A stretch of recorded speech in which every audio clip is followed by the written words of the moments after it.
Hello,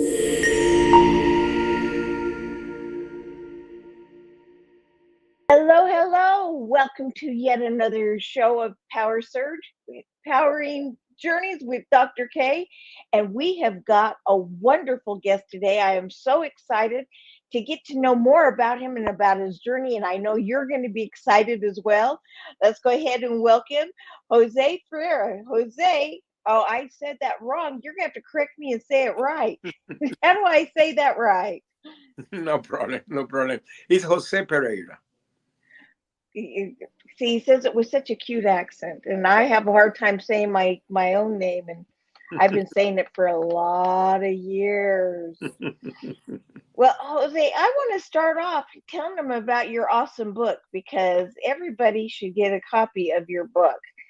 So, from hero to villain, and what a name, from hero to villain, and you can get it there on Amazon. Hero to villain, CITGO Six, Vieja, yeah, a boy, VAE.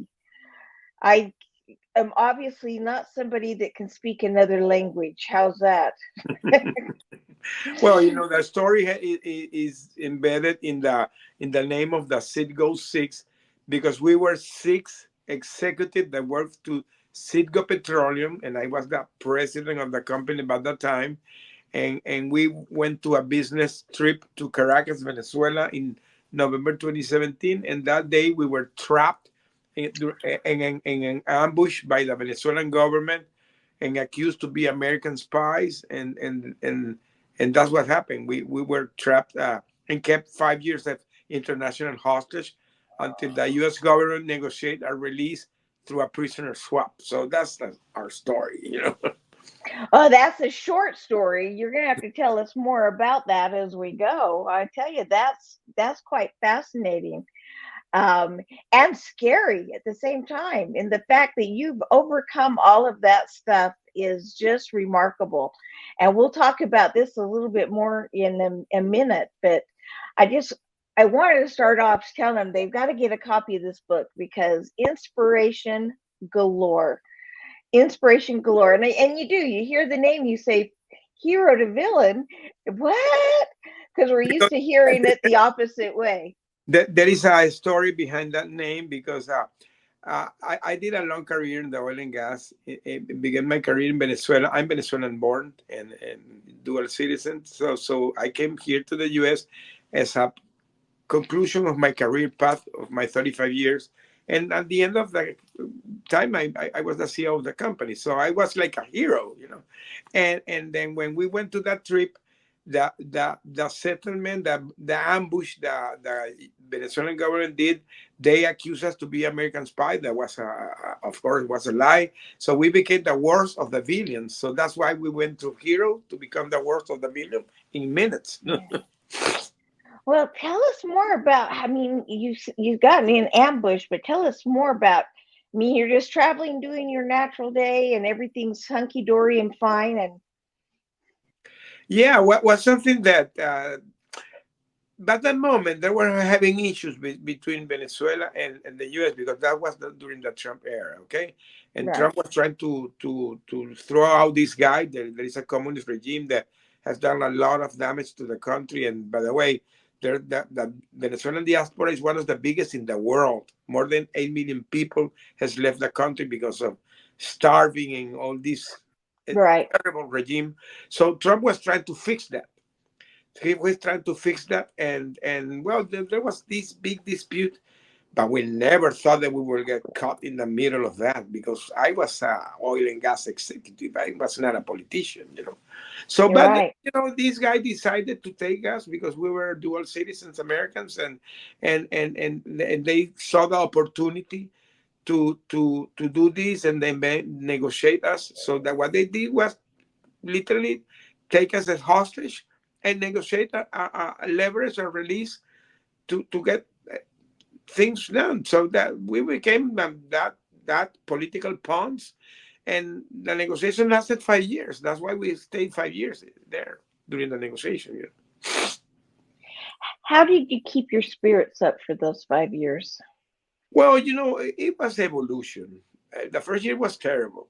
if you go to my book, I go with a lot of details on those years, but it was like a roller coaster, because it was depending of how the negotiation and the relation with the U.S. were going.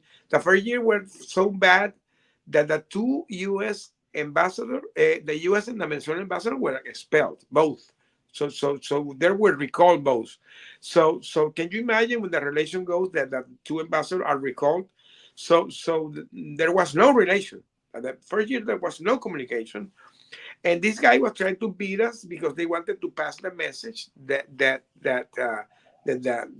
had us, and it became to be very political thing because our family, of course, we were six guys, so there were six families fighting to get us released, and all that pressure with the U.S. government, and then it went big to the press, so all the medias of that time began to talk about that case, and that's where the media was who put the name of the CITGO Six, because it was more easy to be naming six guys all the time, so Right.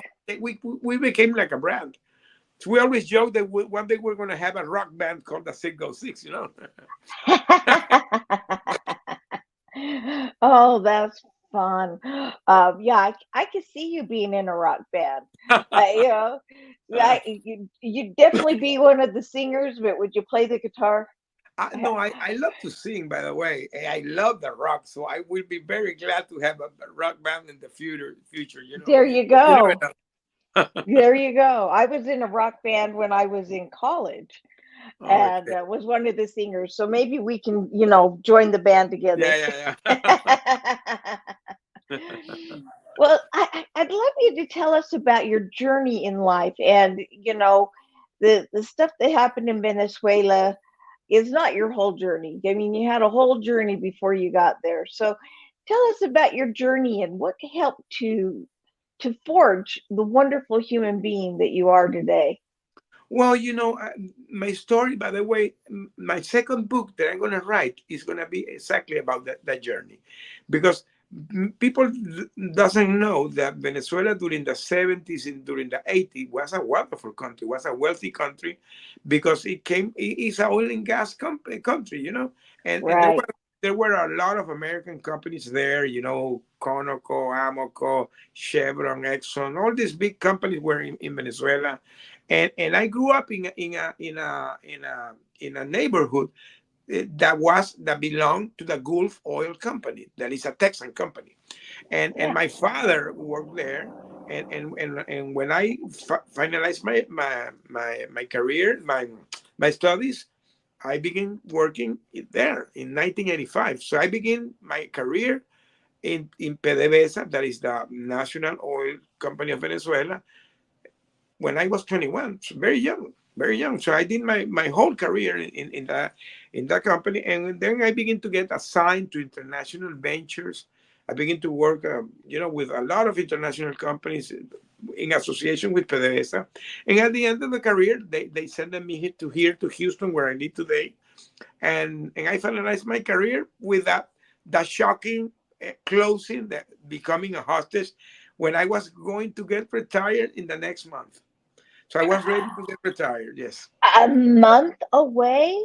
hmm hmm Oh my That trip was goodness. my last trip before retirement. That when I did the presentation, I was closing my career. So I was like, okay, what a way to close your career, in a set with 1,000 people, big crowd, making a big presentation, standing ovation. So I was like a hero. And a few minutes after, we were captured and accused to be American spies. Wow.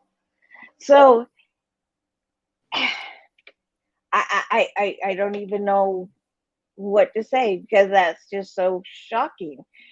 Uh, all of that. You said the first year was horrible and that it was an evolution.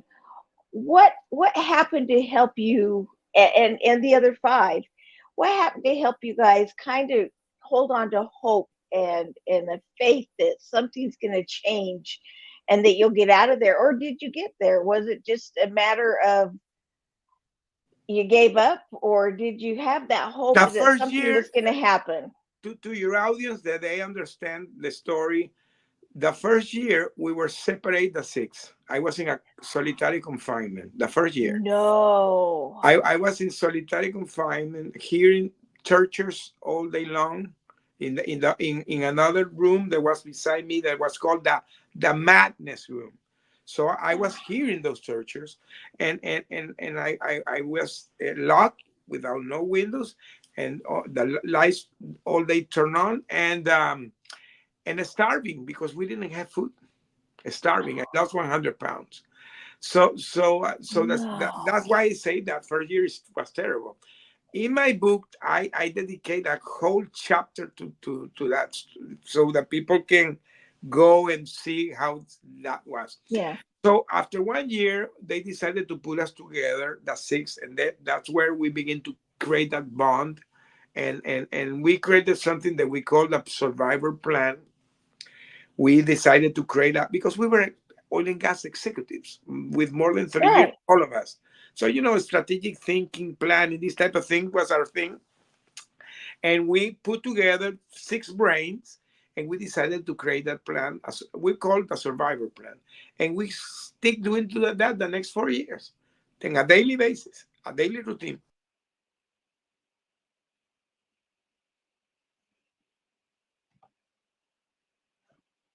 was that we got connected to our family. We got connected. That gave us hope, that, and we got connected to also to our spirituality because we begin to pray and read the Bible. When they begin to allow us to have books, we begin to read the Bible on a daily basis and pray. And I became a man of faith, and today I'm very connected to my church. I do church service today. So that is something that came from that. So sometimes God puts you in a situation that you have to go to a terrible moment in your life because he needs to do like create a new man in you, so that I Yeah. understand that is part of the process, that why we went through that process today. That is today they understand it. In that moment I Yeah. didn't know why I was going through that. Yeah. Hindsight's always better than what's happening when you're in the process. I heaven forbid, knock on wood, that anyone else should go through something like this. But we all have small and definitely minuscule compared to what you had, but we all have small trials and tribulations that we go through. And Mhm. with those trials and tribulations, we think, oh, this is it. And we don't think we can get beyond that. Correct. Give me some advice, or give our audience some advice on how to cope with these small tribulations. And to them, they're not small. To them, they're overwhelming. So when I say small, please, everyone, I'm not downplaying it. I'm just in my mind thinking about what Jose went through, and it's like, oh, nothing I've gone through is that bad. So as they're facing tribulations, what's advice you would give them? Well, let me go back to that 1 month before we went through our hostage situation. 1 month before, because as I said, I was planning to get retired. So I flew to talk with my boss to get my retired approved 1 month before. So when I was flying back here to the US, I received a call from my company, from the oil and gas CITGO Petroleum, and there was a closing of a big summit. It was a environmental and health summit, and I needed to go to the closing because I was the CEO. And when I was heading to the closing, I asked to them what were going to be the events for the closing. So they were bringing a motivational speaker, and that guy was a guy that went through a hostage situation too. And that guy is called Captain Phillips, the guy that Tom Hanks played in the movie. So I heard him, and when he finished his speech, I asked him, "Wow, what a journey, my friend! How you survived that?"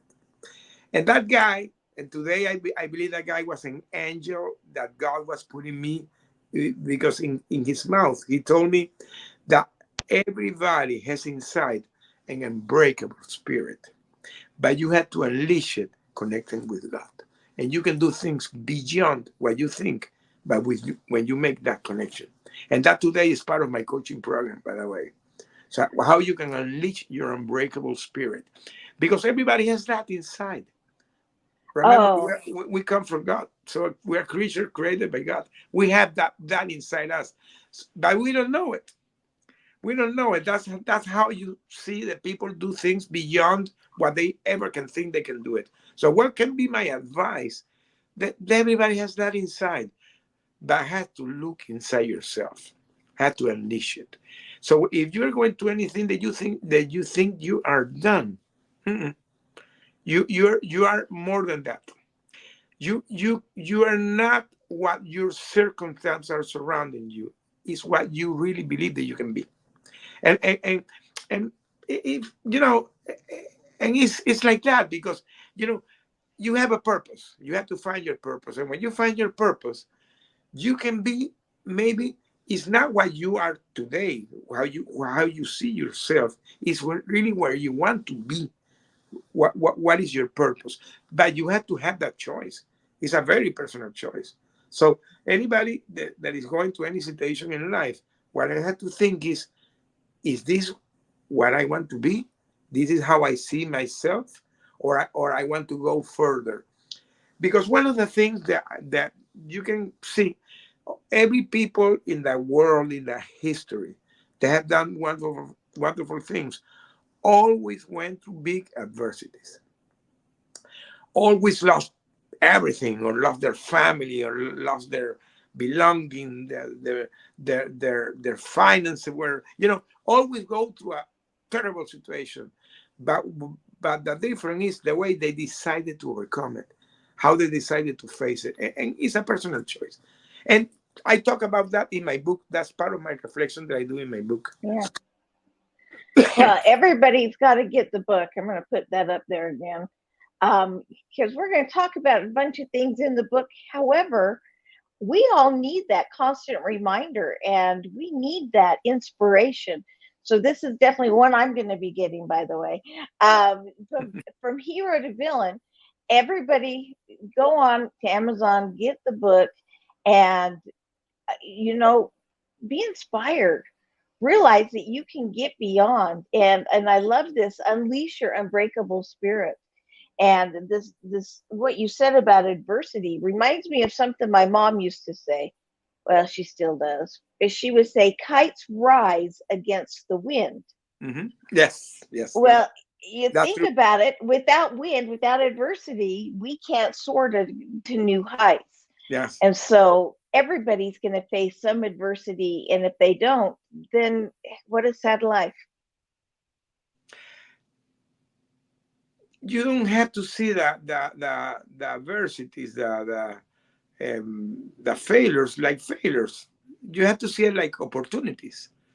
So they really become to be opportunity to grow. Today, I'm not gonna say that I'm glad what I went through, because I cannot be glad, No, but I'm very glad the lessons I learned. right. I'm very glad the lessons I learned, because for me this has been a journey. I had 2 years that I came back. I had 2 years. I came back in October 1st, 2022. So I only have 2 years I came back. So my first year I was in that, try to understand why I went through that. I was having my trauma, my healing process. So when I decided to begin to write my book, because the way I wrote my book is kind of a unique way I did it, because during the last 3 years of my captivity, I could begin to write smuggler letters to send it to my wife, and she began to reply me those letters. So we compiled like 1,000 letters during those 3 years. Wow. There are kind of love letters between her and me, but with a lot of information that what was going on, and I was also explaining her what I was going on. So that became kind of the foundation that what today is the book. So the book has that touch, that it comes with a touch of the all the emotions that I was feeling in that moment. So you can feel it during the book, how at the end of the book I was going great, because now my spirit was high. I was having a lot of hope. I was having a lot of faith. I was really strong in the last year. But at the beginning was not like that. I was really very, very lost the first year. Wow. That yeah, wow. That's all I can say. I I would love to hear a little bit more, if you're willing, about your guys' plan for survival. Yeah, it's very simple. We decided to create a routine that kept us busy all the day. So it began very in the beginning. We were in a very tiny room. Okay, we were in a tiny room, and we had three bunk beds. So what we decided that in the morning, because by that time our families were providing us food. So imagine all that your logistics. Our family here in the U.S. finding people to provide us food in Venezuela. My son had to flew. He flew to Colombia. He moved to Colombia. My eldest son flew to Colombia and stayed 4 years providing the food for Colombia. So now we're having food that is being provided by the family. So we have like a small fridge where we put the food every 3 days. So the first thing we did is the breakfast. Everybody was sleeping. I am a early bird, so I awoke at 6 a.m. in the morning. So I have this tiny chair with this tiny table. So I sitting eating alone in peace. So everybody did that. So after that, we begin to do exercise. We begin to do meditation. We begin to read because we were allowed by the moment to read books. We were reading. I read like 300 books. I don't know. And I Wow. was writing my letters every day in daily basis. I was doing like a diary, like a memoir. Every day I was writing. And then we sanitized the room. Was the pandemic, so we were sanitizing in a daily basis. uh, we have like a schedule. Everybody had their own schedule. One day one day the other. So that they became to be a routine. And at the end of the day, we begin to play domino. We had a sessions of domino playing.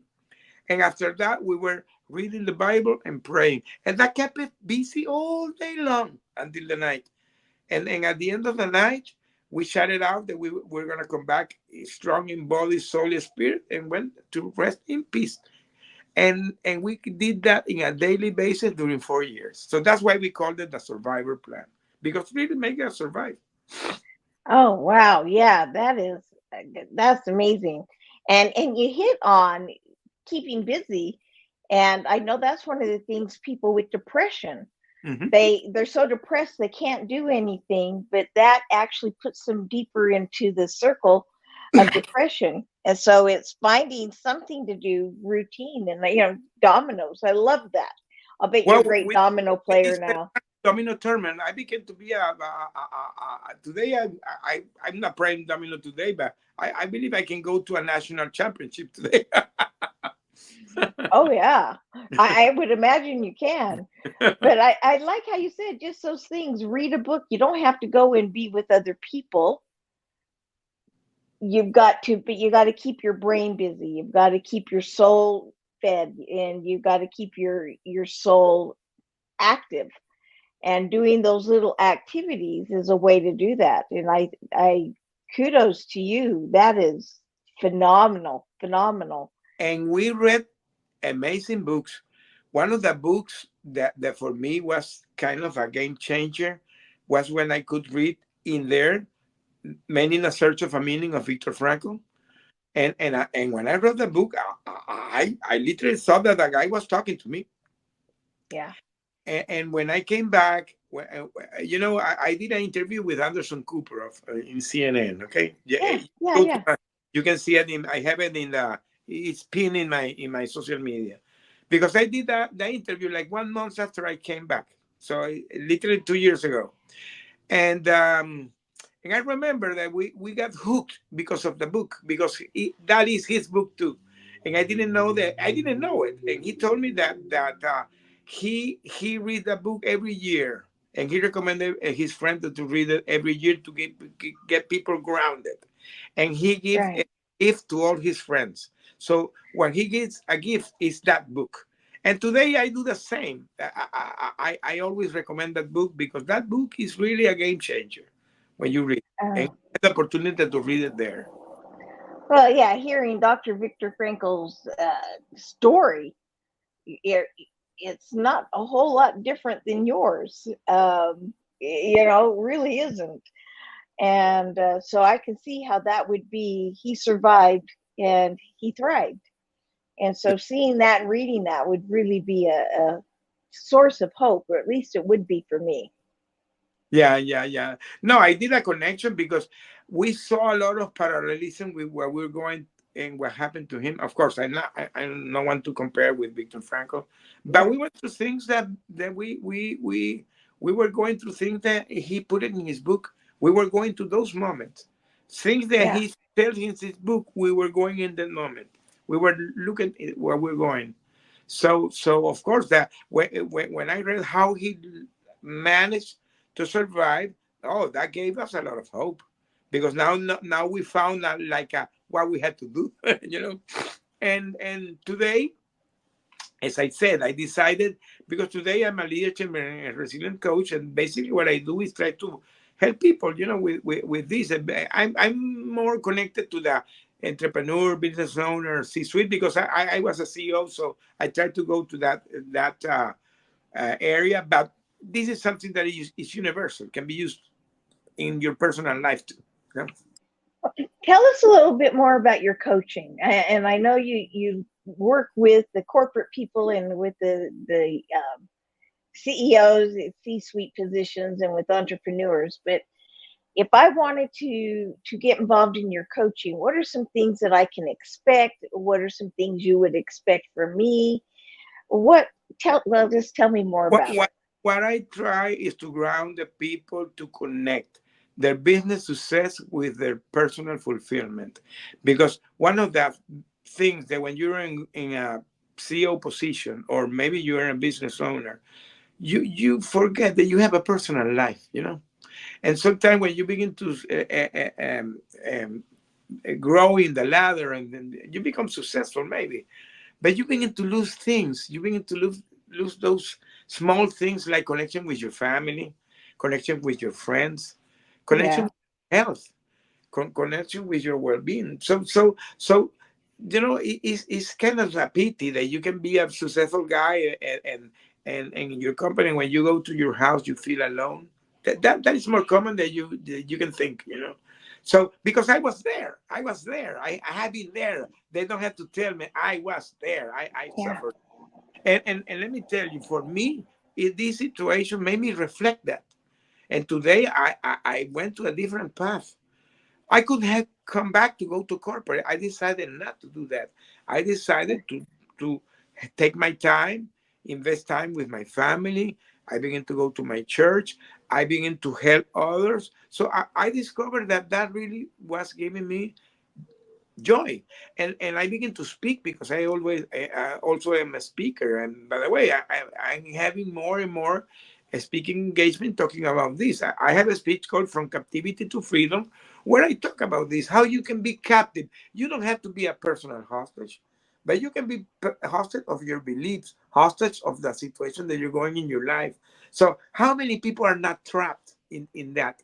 And they don't think how they can make it, and they can make it. They need to, you know, have a shift in their mindset, and this is exactly what I do in my coaching. I like what you said. We kind of get trapped, and we become a hostage of our own doing. I Yes, mean, we're the ones that have captured us and held yes, us hostage. yes, sir. And what are some of the things that you encourage people to do to get past that hostage syndrome? Well, things simple as connect with people. Tr- if you're in a leader position, try to be more human. Try to have more a human connection. Be more empathic. Cultivate the empathy. Very, very, very uncommon when you are in a leader position. All those great leaders always are empathic. You know, they connect with the people because the only way you really can connect with the people is being people. So being human being. Dr. Karen, when we went to my hostage situation, I had the opportunity to be there with all the political prisoners that was in Venezuela. I met very high-ranked people with me, militaries, and politicians, human rights people, journalists, high-ranking people. But you know how we connected all of that because we were people of having the same ordeal. So we became Yeah. friends, So the people that maybe you see in the TV is a normal person. So and in that moment you're connected because you're human. I mean that's the same thing people have to do in their jobs in their businesses. Try to be more human. So this is something that I recommend that the person that take a look at themselves, see how they are behaving, and they will maybe find they had to change things in their life. And for example, that personal touch, the understanding the other, is so powerful. When the people, your employees, see that you as a leader really take care of them, wow, that is so powerful. That is a win-win situation. It's really a win-win situation. If the leader understands that, they will do it more. They will do it more. I like that. And I want to reverse that advice too. If you're not the leader, don't be afraid to walk up to the leader and say hi because they're a person too. And Yeah. sometimes it can be lonely at the top. Oh, yeah. And typically they are lonely. As I said, I was a CEO, and one of the things I found myself sometimes that I was alone. I saw myself in my office eating alone, dinner brought by a restaurant, and eating in a table alone because you know people think that you're like a unreachable, and you're a human Yeah. being. I've seen it. I've seen it where the executives have gone and sat in the individually gone out and sat in the cafeteria or lunchroom or something, and everybody scatters. Yeah, And it's like they're a human being too. Go sit with them and eat lunch with them. Ask them how they're doing. yeah. And on the same hand, if you're the boss, you go up to a group of people and say, "Hey, I'd love to sit with you guys and find out a little bit more about you. Is that all right?" And let me And tell you, so, you go will ahead. discover a lot of things when you do that. Because the other thing that sometimes I'm not gonna say that is good or bad, but it's very common that when you are in that position, your management team kind of isolate you too because you're only talking with them, so you don't know what's going below. See, when you talk directly to the people, wow, you will find a lot of things, a lot of feedback. And this is another thing. Hear the people, hear, not only talk, hear them and have the feedback. That's very powerful. Give us more description on hearing people because we know what that means, but I don't think a lot of people actually understand what hearing means. Because sometimes you are hearing is yourself. You're not hearing the others. So and this is something that had to be cultivated. I really today still are sometimes having to do that because sometimes you try to talk and talk, and no, you have to hear the other, but not only hear, understand what they're saying, where they're coming from. Because when you are more empathic and you understand more the people, you can see what's going on. For example, you can have a very good manager, very successful manager, very, very, very smart, and maybe he's going through a situation in his personal life. You don't know it, and that guy begins to, do things wrong in your business. If you don't understand what's going on, maybe you can fire the guy. But maybe if you understand better that he's going through a bad moment in his life, you can go and talk with him. And you know what will happen? That now you're going to have a loyal employee because he will see that you took care of him. So now Yeah. you have an employee that is going to be more loyal. So that makes you not only be a leader, it's a person that the people really admire the way how they take care of the people. So this is something that if the people understand this more, they can be better leaders. Yeah, I like that. And the other thing, let's not forget, and you touched on it a couple of times, but you know, sometimes it's not just hearing them. Sometimes by listening, you can find that you have the resources, be it you know somebody or you have a contact for an Mhm. agency, you've got the resources to help that person through that situation so that they're not actually having it elongated and they can get through it quickly and a lot easier. And that's so true. I remember one day, I'm gonna say this. This is a story that happened to me when I was working, not here in the U.S. I was still working in Venezuela in the oil and gas. We had several joint ventures in all over the country, and Uh-huh. I was the manager that handled several of them. So one day it came one of my top managers, and he was like kind of depressed. And I said, "Hey, what's going on with you, my friend?" Well, that my wife told me that I had to resign. Why? Well, because I'm missing my family. I all the time here in Caracas. So he was from the another town, and I told him, "Where are you from?" And he said, "I'm from Puerto Ordaz. Puerto Ordaz is far from Caracas, the capital. I'm from Puerto Ordaz." And we had a company there. And I called to the guy in Puerto Ordaz and say, "Hey, I need a guy that is going to go there. Do you need him?" "Yes." "Okay.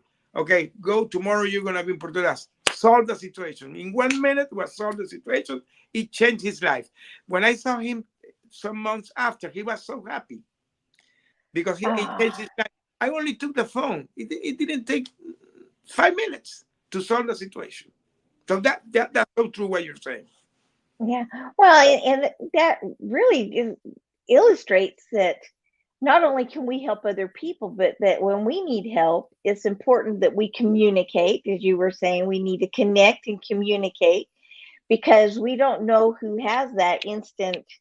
I mean, if he hadn't have told you he was sad because he was retiring, and the reason why, you wouldn't have had the thought that, oh, hey, I should call this other company. It wouldn't have occurred to you, I would imagine, because the need wasn't obvious. Yeah.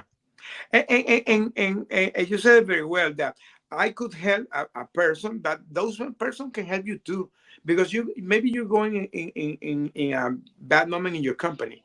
You're struggling how to solve things, and maybe one of your employees have the answers. If you talk with Yeah. them, you can get surprised how many of those people can help you, because one of the things that a leader has to cultivate is that innovation, always thinking how to do things different. And one of the things to be innovative is talking with the people and encourage them to do it, because if you encourage that as part of your culture, and maybe you can do a bonus for the people thinking, bringing ideas. That's very common in some successful company like Microsoft. Microsoft does Oh, that. yeah. They encourage people to be innovative, and they give a bonus for that. So they pay for that. So now that people are thinking to do things different, but by you receiving the feedback from them. So Yeah. now you're not only hearing them, now you're incorporating some practice in your business. So it's a win-win situation. So this is the type of thing that somebody that is in a leadership position have to take in consideration: being innovative and be adaptive, adapt to the situation. And the only way to be adapting to the change is hearing the people, and not only hearing that they understand that you take care of them. So when you take care of them, that they feel that you really take care of them, the people will feel great. That will make a better workplace to be. Well, you talked about loyalty, but when people know that you're there to take care of them and you've got their back, they'll bend over backwards to take care of you and have your back too. Yes, sir. And it's cyclical, and it just keeps going over and over and over again. So And that's, that's what the successful companies do. So the people yeah, that have got that key, that is the secret sauce to be successful. I love that. I love that. Um, who are your best coaching clients? I know you talked about, executives and things, but tell me more about who your best client would be, because I Well, know there's a lot of people I have, wanting to be. I have a group. I'm based in Houston. I have a group. I'm not gonna name the names because, but I have a group here that I do a weekly session with them. I do once in private one-on-one, but I have also a group that I do it on a weekly basis with them, and basically are in person. I do it in person. I go and sit down with them. Okay, some of them are done in Zoom, but I want to begin to do more online. I have not gone online, so one of my goals for next year is begin to do it more online, so it can be Right. broad. Yes. I love that. And you mentioned that you have a group, so you do group coaching in addition to one-on-one coaching. Yes, yes, I do group coaching. Yeah, I have a group, but it's a group like around 20 people. Yes. Wow, that's fascinating. So if I own a company and I've got a group of managers and things that I want to have them learn how to connect with the employees and the rest of the team, um, you could take all of my managers into a group and do the coaching with them. Yeah, yeah, we can do it. We do what we try to do always is first have the coaching with the the top, the CEO, so he can understand where the thing he has to change in his company, and then we go Right. another level, and we haven't go further yet to that whole company, but we have done it with their top management. So Yeah. because now you have the people, they are aligned. The people get aligned. Right. Now not only get aligned, now they really begin to have better connection. That's why I'm Jose Connect. That's why that my thing is Yeah. that really everything is to connect. Yeah. Jose Connect. And you guys want to know more about his coaching and some of those other things that will help us in listening better. Go to joseconnect.com and contact him, get to know him, see what he's got on there, and get the information. Now, you had mentioned that you're going to write a second book. Tell us about the second book so that, after we get your first one, we all know what we get to look forward to. Well, my book is going to be my three book is going to be a trilogy. So, by the way, Yeah. I really haven't written. When I decided to begin to write, I wrote like 600 pages. So my editor, Wow. that is like a Bible. You cannot. So I Right. decided to put in three pieces. The first piece is From Hero to Villain. That is the story of where we went through and all the reflection after that. The second book is more about my personal journey because I come from a family that I'm a third oil and gas worker. So my family has a tradition in the oil and gas in Venezuela. And my son is the fourth generation. So my grandfather and my father always work in positions that somehow they became part of the history of Venezuela. There are several events that I will not right there. They're very tied to my family. And when I began to work in the oil and gas, happened the same to me. I didn't understand why, but now that I can understand more how the things work. I think that was like a connection that God was doing, and I'm gonna tell the story. And the third book is gonna be how is life after you come. How is the life after you come? Because people think that when I got released, the friends called me, "Hey, Jose, I'm glad you're back. Happy ending." Everybody thinks it's a happy ending. It's not a happy ending. It's a new beginning. Because you find, I was 5 years. There are people can be 7 years, 10 years, and when you come back like in a time machine. You are lost in translation during years, and you come back to a world that everything has changed. Your Yeah. changed. Your kid has changed. Everybody has changed. People that you knew had died. That you wrote in Viktor Frankl book, he mentioned that when he came back, he knew that his dad, his mom, his wife, everybody had passed.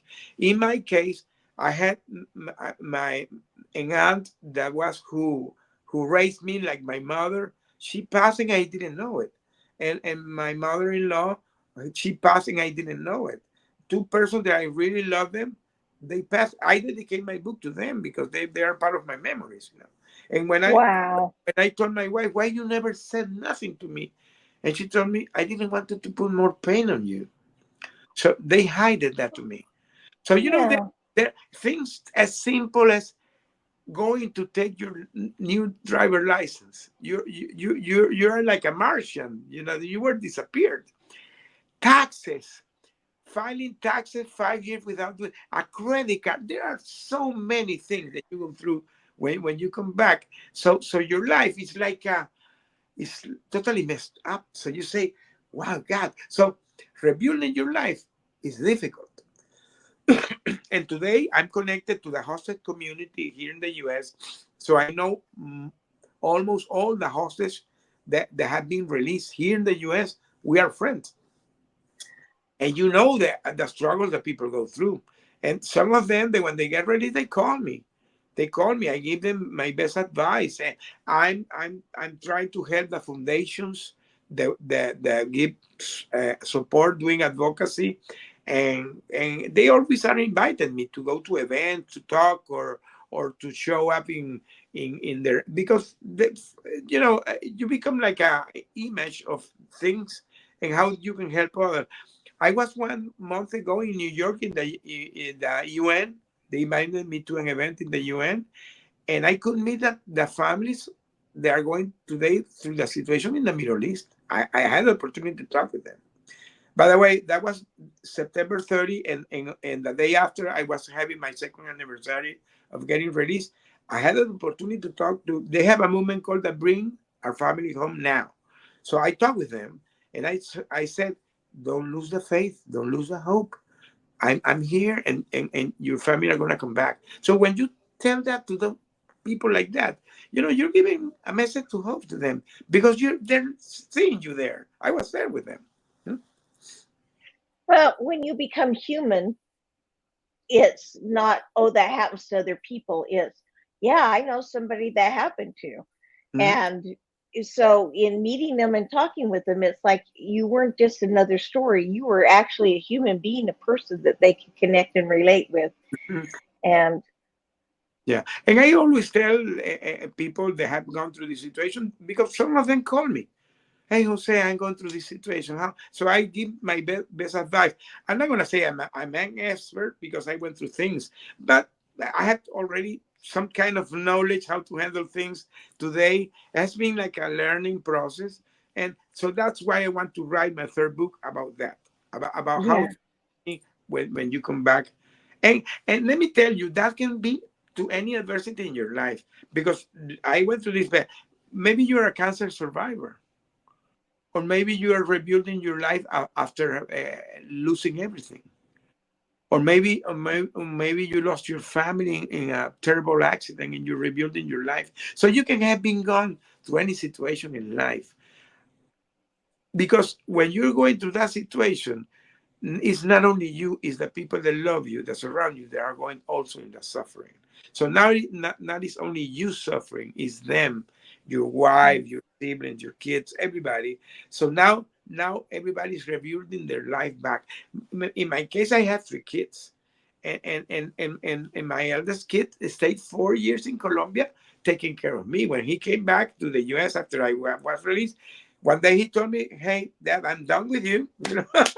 I'm done with I you. I did my job. I'm done with you." And I said, "Hey, my friend, I cannot stress more how I love them, what they did for me, because my family was one of my cornerstone of my support. With them, I will never have made this." Wow. Yeah, we don't think about the aftermath, and I'd imagine that there was a few nightmares and a few times waking up in the middle of the night disoriented on where am I, because you get used to being in one environment. Yes. So I want to tell the story of the aftermath, because it will resonate to a lot of people that have gone or are going through situation in life. That but the important that you understand that even the aftermath can be challenging. There is always a path to succeed. If you Yeah, really think that this is part of the purpose in your life, that is part of your plan in your life, that you're going through things, or you went through things that today you don't understand why. But when you Yeah. begin to see that how God operates, and how it fabricates everything, you will say, "Wow, wow, that's why I went through this," and you say, "Wow, what you did with me," so you can understand better the situation. You know. Yeah. Now that you are 2 years out and you can look back a little bit more, um, and I don't know if you're familiar with the poem. Are you familiar with the poem Sand, Footprints in the Sand? Yes, of course, of course, yeah. Does that resonate more with you now than it may have 7 years ago? Of course, definitely, yes, yes, yes, yes, definitely, definitely, because you begin to see that because again, you don't understand the things until you really begin to to walk. For me, it's walking in the grace of God. When you begin to Right. find that path, I am a guy that I today am very connected to my church. I do church service, and my pastor are wonderful, and now you can begin to see more clear the event. You begin to have like revelations, how Right. why things happen, and the people. If you are hearing this and you're going to any situation, sometimes you don't know why you're going through that situation, but sometimes it's part of the purpose, how God is forging you for the next path that he wants to put you. So you know You said that forging you. It kind of makes me think of when you are making a blade. You get the you put metal good and hot to, it, you put yeah, it in, you get, yeah, and yeah, then you pound at it, and then you pound it. You have to pound it. You put it in fire and you pound it. Yes, of course, of and course. then you stick it in the water, and then you put it back in the heat, and then you pound it some more, and Yeah, but when you're done, you've got a beautiful instrument. yes, that's a very very good way to say it. Because um another thing is that when you're going to any situation in your life, one of the most important things that people have to do is don't do things alone. Connect with the people that love you. This is a big mistake. Yeah, People that go through depression, anxiety, it's because they do things alone. And I have heard, I have people that have said, well, I haven't always been like that, or I don't have friends. I always are alone. That's not true. That's not true. That's not true. You can find always a circle of support, and wonderful circle of support is a church.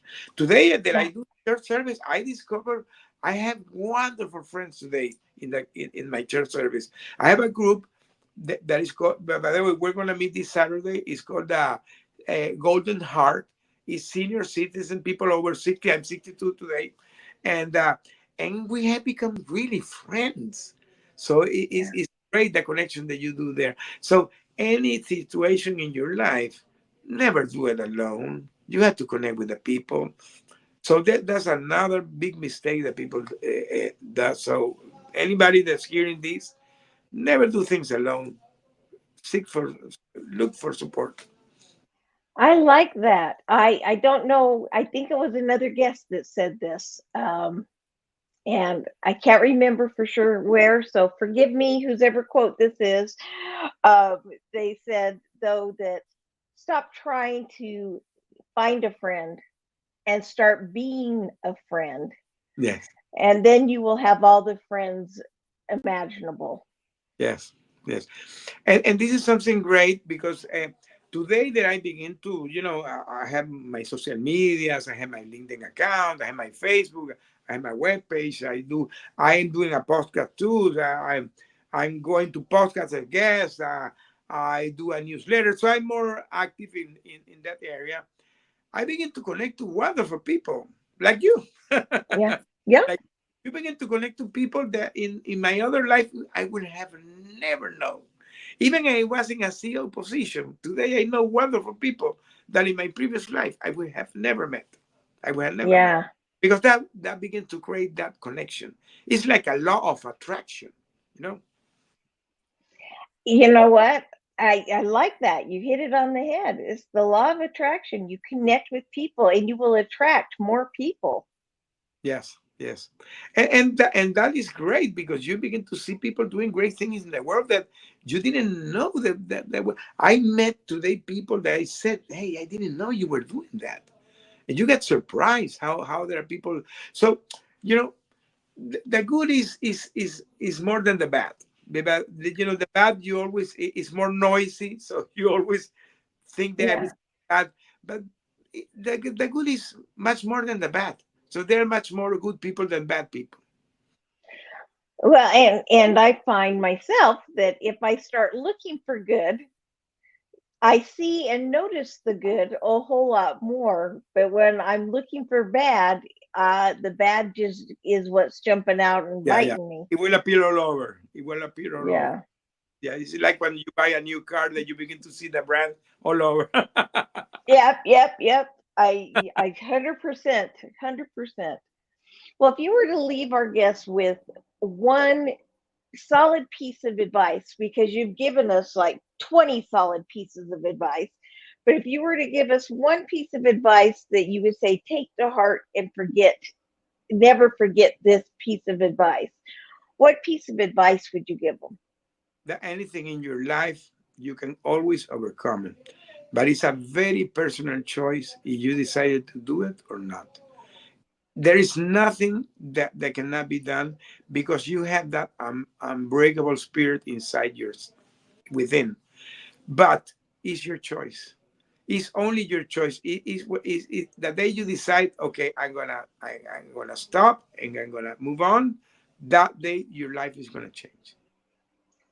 Oh, I love that. That is so profound. Okay, I'm going to put up again. I want everybody to go get his book, Hero to Villain, and put that up again. Hero to Villain. And I'm excited to get the next two books too. So as soon as they come out, and they'll all be on Amazon, right? Yes, yes, yes. Okay. So Hero to Villain, and those of us that want to work with him or get to know him a little bit better, even go to joseconnect.com. Again, that's joseconnect.com and get to know him. Get to know him. Well, Jose, I want to thank you for being on this show. Yes, I want to thank you for being here this week. I know that I have learned a lot from Jose, and I feel like a better person having him here. And I'm sure you feel the same way. And don't forget to tune in again next week for Power Surge, Wednesdays at 10 a.m. Pacific, 1 p.m. Eastern Time, and Karenisms on Monday. They're short and sweet. And that again is at 10 a.m. Pacific Time or 1 p.m. Eastern Time. And Jose, again, from the bottom of my heart, bless you for what you've gone through and bless you for sharing the message of hope with the rest of us. Mwah. Thank you for having me. Thank you for Yeah. having me. Ciao for now, folks. Glad to have you here. Bye bye.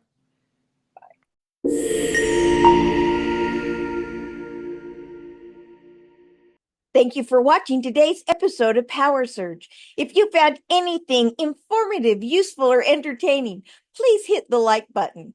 Now, we told you how to get in touch with the guest, but to find out more about me, my coaching, events, or resources, be sure to go to drkarenperkins.com. Again, that's drkarenperkins.com. And if you haven't already, subscribe.